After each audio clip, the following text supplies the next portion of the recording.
কয় মাস আইলো? 3 মাস। 3 মাসে 1 লাখ টাকা ইনকাম হইলো দেশি মুরগিতে। আপনি টার্গেট কি নিছেন? দেশি মুরগি খামার করবেন?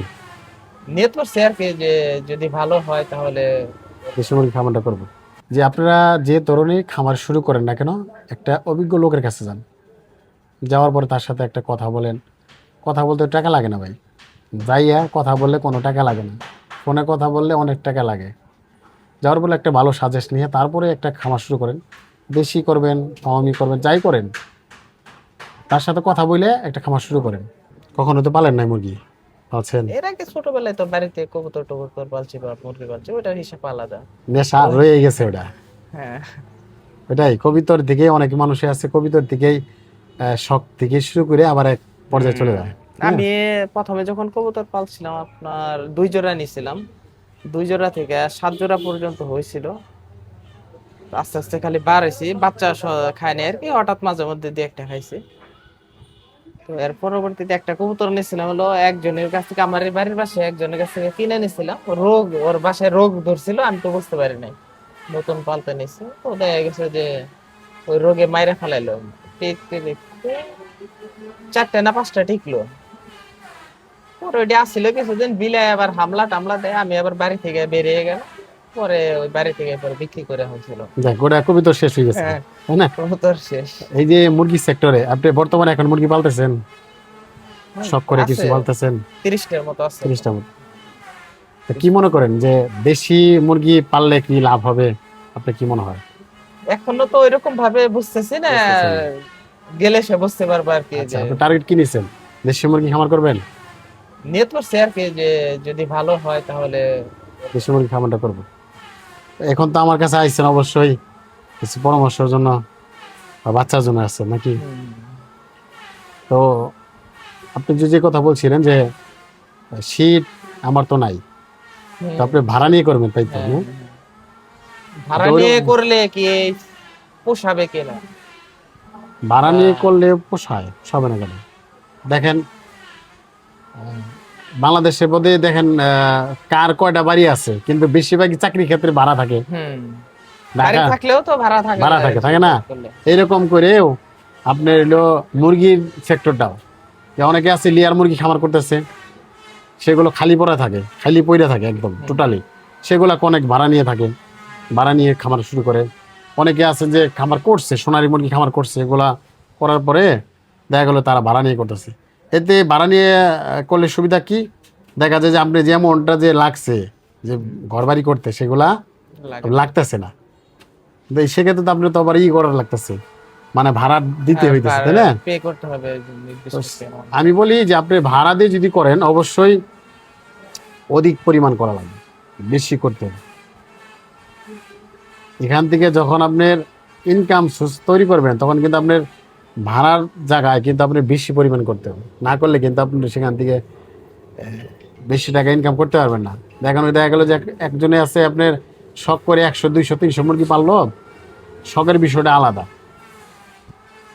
যখন আপনি ভাড়া করতে যাবেন তখন কিন্তু মাসের পরে মাসে আপনার ঘর ভাড়া কিন্তু ঘর ভাড়া দিতে হবে, বিদ্যুৎ বিল দিতে হবে, খাবার একটা ইয়ে হ্যাঁ, আছে। দেখা গেলো যে আপনি যে জায়গাতে আপনার ভাড়া নিতে আছেন সেই জায়গাতে বাড়ি আপনার আশেপাশে না। হুম, দেখা গেলো যে 1 কিলোমিটার দূর, হাফ কিলোমিটার দূর, সেখানে কিন্তু একটা লোক রাখার ব্যবস্থা করা লাগে। হুম, দেখা গেলো যে আপনি অন্য থাকলেও আপনার তো একটা বেতন ধরতে হবে। হুম। এই যে খরচ আপনি যে আপনার আহ, যদি একটা ভাড়া নিয়ে করে, এগুলো কিন্তু হিসাব পাতি করে কিন্তু তারপরে খামার শুরু করা লাগবে। না, সেটাই আর কি। এটা করা তো লাগবে না? হিসাব ছাড়া তার, সেজন্য তো এটা প্রথমে আপনার বললাম যে ভাড়া শিপ নিয়ে যদি করা হয় তো সেই ক্ষেত্রে কি করা যাবে কি না করা বা যাবে, ইনশাল্লাহ করা যাবে, করা কিন্তু অধিক পরিমাণ করা লাগবে। দেখা গেলে 500 নিচে করা যাবে না, 500-এর সর্বনিম্ন উপরে 500। করা লাগবে। হ্যাঁ, 500 পিস, ধরেন 1000 পিস যদি বাচ্চা পালা হয় জিরো বাচ্চা থেকে প্যারেন্টস করা পর্যন্ত আর কি, বা 3 মাস করে যদি পালার পরে বিক্রি করা হয় সেই ক্ষেত্রে কি প্রফিট আসবে? আমি এরকম আপ- করতে চাচ্ছিলাম আর কি আপনি যদি। এরকম করে যদি হয় তাহলে আপনার মুরগি হিসাবটা করতে হবে একটা মুরগি হিসাব। একটা মুরগি হিসাব করলেই হাজার হাজার মুরগি হিসাব বেড়ে করবে। তো এখন হচ্ছে সাধারণত যারা মাংসের জন্য উৎপাদন করে, আপনি তো মাংসের জন্য উৎপাদন করবেন তাই না? হুম, তো মাংসের জন্য উৎপাদন যদি করি তাহলে দেখা গেল যে আমার টোটালি 270 টাকা 60 টাকা 80 টাকার মতো খরচ পড়বো 3 মাসে। খাবার বাবদ। সব কিছুই একটা মুরগি হিসাবে। তাহলে 3 মাসে যদি একটা মুরগি যদি বিক্রি করেন, একটা মুরগির দাম হচ্ছে আপনার হইল সর্বনিম্ন না হলে 300 টাকা, না হলেও 300 টাকা 3 মাসে। 3 মাসে। হ্যাঁ, তো 300 টাকা কখনোই বিক্রি হয় না, 300 টাকা কখনোই বিক্রি হয় না। কারণ 3 মাসে যখন বিক্রি করবেন তখন কিন্তু ন্যাচারালভাবে যারা ছাইরে পালন করে তারা কিন্তু 3 মাস 4 মাসে যাওয়ার পরে কিন্তু হাট বাজার বিক্রি করে 400 থেকে 450 টাকা। যখন আপনি ন্যাচারাল খাবার না খাওয়াবেন, যখন আপনি কিনা খাবারটা খাওয়াবেন, তখন কিন্তু আপনার মুরগির ওজন কিন্তু বাড়বে, সাইজ কিন্তু বেশি হবে, বড় হবে। কেন? যে আপনি তখন কিনা খাবার খাওয়াবেন, ওগুলো পর্যটন প্রোটিন জাতীয় খাবার ও খাদ্য বোধে আছে। এর জন্য কিন্তু আপনার 4 মাস যাওয়া লাগতেছে না, আপনার কি 3 মাসে অতটুকু ওজন হিসাব করবো, অতটুকু কিন্তু আপনার সাইজও বড় হবে। তখন কিন্তু আপনি দেখা গেল যে আপনি সর্বনিম্ন 300 টাকা, তো 300 টাকা বাজার এখন বর্তমানে নাই। সর্বনিম্ন না হলে 400 টাকা, একটা মুরগির দাম না হলেও 400 টাকা, একটা ডেকি সাইজ হলেও 400 টাকা মুরগির। তাই সেটা কিন্তু মোরগ যখন হবে তখন কিন্তু বেশি হবে। মোরগ আর মুরগির দাম কি এক না? মোরগের দাম সবসময় বেশি। একটা মোরগের দাম সর্বনিম্ন না হলেও 500 টাকা, মানে না হইলেও 500 টাকা। মোরগের কথা বললেই 500 টাকা। তা আমি যদি 500 টাকাও ধরি, 500 টাকা নাই দিলাম, 450 ধরি, তাহলে একটা মুরগি যদি আমি হিসাব করি, একটা মুরগি হিসাবটা বলে দিই। এই গ্রেডের সর্বোচ্চ ভালো যদি বাচ্চা নেন, সর্বোচ্চ ভালো গেলে 45 টাকা, 45 টাকা, 48 টাকা, 50 টাকা। ধরুন আমি 45 টাকা ধরলাম। কোন সময় বাজারে আপনার কত টাকা থাকে বলা যায় না। 45 টাকা একটা জিরো বাচ্চার দাম দিলাম সর্বোচ্চ। এখানে দিলাম 5 টাকা কারেন্ট বিল, এখানে 10 টাকা লিটার বিল, একটা মুরগি হিসাব। তারপরে ভ্যাকসিন খরচ আছে 5 টাকা। তাহলে এই যে 45, 5, 10, ভ্যাকসিন হচ্ছে 5, 65 টাকা একটা বাচ্চা, মানে আপনার 3 মাস পর্যন্ত। এখন আপনার বাচ্চার খরচ, এখন হচ্ছে আপনার খাদ্যর হিসাব, কয় কেজি খাবার যাব। সাধারণত যদি সোনালি স্টার্টার খাবার খাওয়ান 62 টাকা করে কেজি পড়ে, 62 গুণন 3, তাহলে কত হয়েছে? 176 টাকা। 176 টাকা আর 65 টাকা কত হইলো? 251 টাকা। ধরেন এখানে আপনার যে একটা লোক রাখবেন, তার তো একটা বেতন ধরা লাগবে নাকি? না আপনিই করলেন, ধরা লাগবে না? তার ধরুন 10 টাকা, কত হইলো? 61 টাকা। 261 টাকা আপনার একটা মুরগিতে পার পিস খরচ গেতেছে। মোরগের যে হিসাব, মুরগির একই হিসাব, কিন্তু মুরগি বাড়বে কম, মোরগ বাড়বে বেশি। মোরগের দাম বেশি, মুরগির দাম কম, তাই না? এই হিসাবে যদি আমি 350 টাকা করেও ধরি, তাহলে একটা মুরগিতে আমার 89 টাকা করে আইতেছে পার পিস। একটা মুরগি থেকে 89 টাকা, 3 মাস পালন করলে এই টাকা আইতেছে। এখন অনেকে বলতে পারেন যে আরও তো লাভ দেখায়, আরও তো অনেক বলে। আসলে ভাই ওগুলো দরকার নাই। আপনি যেটা অরিজিনালি যে হিসাবটা, এটা আপনি করতে হবে, তাই না? এখানে দেখেন আরও টাকা বাড়তি আপনি ওঠাইতে পারবেন। সেক্ষেত্রে কীরকম? যেমন আপনার এখানে আইলো আপনার 90 টাকা আসলো, আপনি যে একটা মোরগ যদি আপনি বেচছেন হইলো 450 টাকা, তাহলে ওখান থেকে আর বাড়বে না? আরও 100 টাকা বাড়বে। আচ্ছা, মুরগি মিলেই আমি আপনি কত ধরছি? 350 করে ধরছি না? সাধারণত 350 টাকা মুরগি যদি অর্ধেকও আসে, তাহলে তো 350 হবে না, আপনার 450 টাকা আর 350 টাকা যদি ধরুন, তাহলে অ্যাভারেজ মিলে আপনি কত হবে? 400 টাকা হবে। তো 400 টাকা যদি আসে, প্রত্যেক পিস 110 টাকা করে ধরলাম, 110 টাকা করে গুণন 1000 মুরগি, কত হইলো? 1,10,000 টাকা। 10,000 মুরগি মরতেও পারে না, দেখতে তো মরবেই, মরতেও পারে। সেই ক্ষেত্রে আপনি 10,000 টাকা বাদ দিলেন, তারপরে হইলো 1 লাখ টাকা আইলো। কয় মাস আইলো? 3 মাসে 1 লাখ টাকা ইনকাম হইলো দেশি মুরগিতে। কিন্তু এইটা আবার সঠিক দামে বিক্রি করা লাগবে, তাই না? সঠিক দামে বিক্রি করা লাগবে। বিক্রির প্রসেসিংগুলো জানতে হবে। আসলেন, বাচ্চা উৎপাদন করলেন, বিক্রি করতে পারলেন না, সেক্ষেত্রে লাভ নাই। কিন্তু এইটা পলিসি কী করতে হবে? এটা আপনার গ্রাম অঞ্চলে যে বাজারটা আছে, সেই বাজারটা আপনি ধরতে হবে। কারণ এটা তো গ্রামের হিসাবের কিন্তু আমি দামটা বলছি, তাই না? যখন আপনি কেজিতে যাবেন, ঢাকাতে বিক্রি করতে যাবেন, তখন কিন্তু আপনি কেজিতে যাবো। তা আপনি ওই সময় লক্ষ্য করা লাগবে যে আপনি কত টাকা বাজার চলতেছে, আমার মুরগির ওজন বাড়া লাগবে, কি খাওয়াই মুরগি ওজন বাড়া লাগবে, এটা আপনি বুঝতে হবে।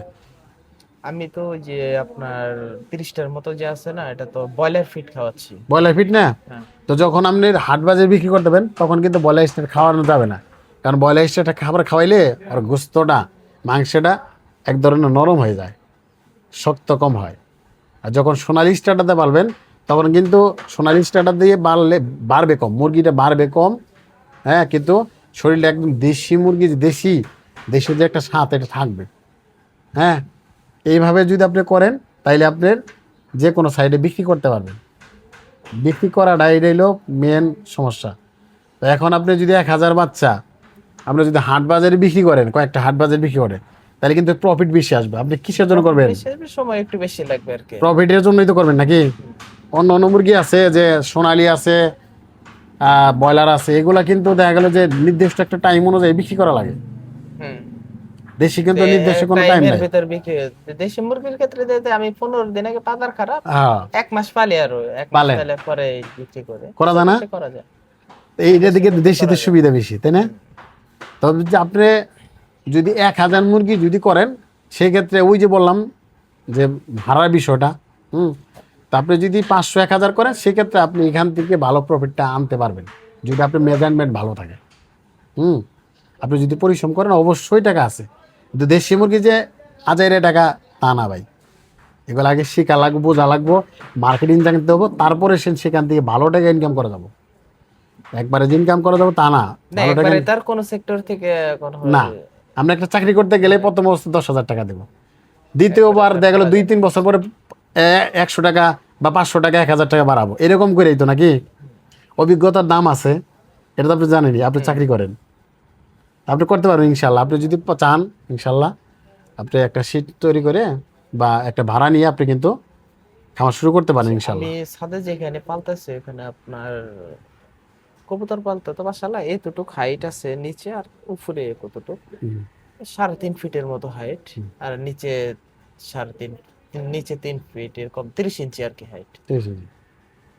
এটা হলো আপনার 56 স্কোয়ার ফিট আর কি নিচে। 100 বাচ্চা পালা যাবে। 56 স্কোয়ার ফিট না? 56 স্কোয়ার ফিটে তো ডিমের জন্য 56 স্কোয়ার ফিট, 56টা মুরগি, না, এটা মাংসের জন্য আর কি। আর মাংসের জন্য ডবল, তাহলে 56 যদি ধরেন তাহলে 100-এর উপরেই ধরেন। মানে এইদিকে হলো আপনার 3 ফিট, আর এইদিকে আছে 15 ফিট। আচ্ছা, 3 গুণন 15, 45 স্কোয়ার ফিট। এখানে 45টা ডিমের মুরগির জন্য, মানে 1 স্কোয়ার ফিটে একটা মুরগি ডিমের জন্য, আর মাংসের জন্য 1 স্কোয়ার ফিটে 2টা মুরগি। তো সেক্ষেত্রে আপনি এইখানে আইতেছিল আপনি 90টা, তো আপনার 90টা অনায়াসে 3 মাস পর্যন্ত পালন করতে পারবেন। আর ডিমের জন্য যদি হয় তাহলে আপনার 45টা থেকে 50টা পালতে পারেন, ইয়ার বেশি পালা যাবে না। না, আমি তো ওই ডিম পাড়ার জন্য না, এমনি মাংসের জন্য। মাংসের জন্য আমি ওইখান থেকে যে বাচ্চা আনছি আপনার 30টার ভিতর 5টা ডিগি বের হয়েছে আমার, 5টা সবগুলোই বড় গেছে। সবটি মোরগ। ভালো বাজারে বের রেটটা তো ভালো পাবেন ইনশাল্লাহ। ঈদের পরে বিক্রি করবো আর কি নেট করছি। ঈদের পরে আবার বাজারটা ভালো থাকে, সবাই গরু মাংস খাওয়ার পরে আর গরু মাংস খাইতে চায় না, দেখা গেল যে খায় মোরগ মুরগি, এগুলো খায়, দেশি মোরগ এগুলো খায়। আপনার বাসা কই? বাসা মগরা। মগরা? আমার তো টাঙ্গাইলেও দেয়, এলাঙ্গা। এলাঙ্গা থেকে আপনার কয় কিলোমিটার দূর? 3.5 কিলো। 3.5 কিলোমিটার। এলাকা থেকে 3.5 কিলো। চিন্তা ভাবনা করতে গেলো যে দেশি মুরগি খামার করবো?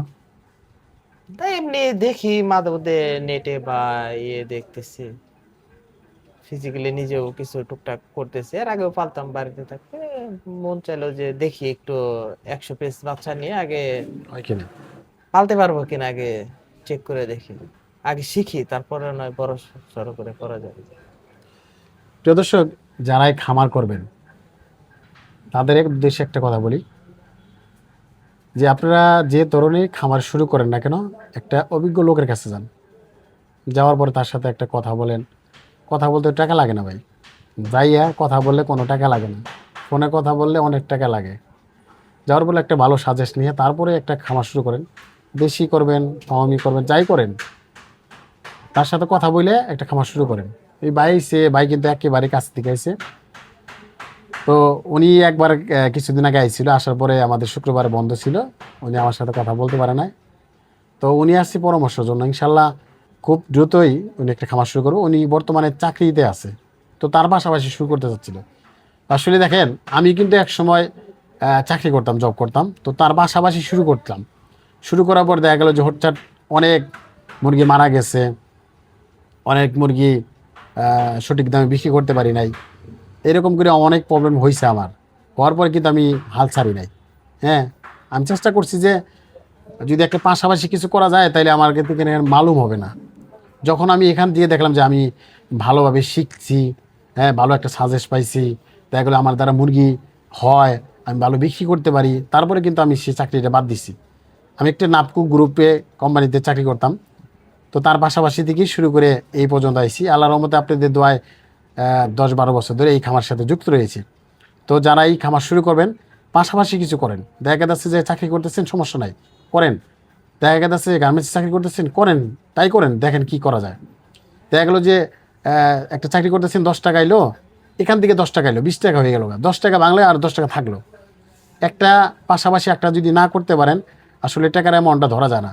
সবাই তো লাখ টাকার চাকরি থাকে না। তো কিছু কিছু সময়তে দেখা গেলো যে কেউর 50,000, কেউ 10,000, কেউ 20,000 টাকা চাকরি করে। হ্যাঁ, তো দেখেন তারা তারা এই খামারটা শুরু করতে পারেন, যাদের আগ্রহ আছে তারা এই খামারটা শুরু করতে পারে। ভালো একটা অভিজ্ঞ লোকের কাছ থেকে পরামর্শ নিয়ে খামার শুরু করলে ইনশাল্লাহ আপনি সাকসেস হবেন ইনশাল্লাহ। সবাই ভালো থাকবেন, সুস্থ থাকবেন, আল্লাহ হাফেজ।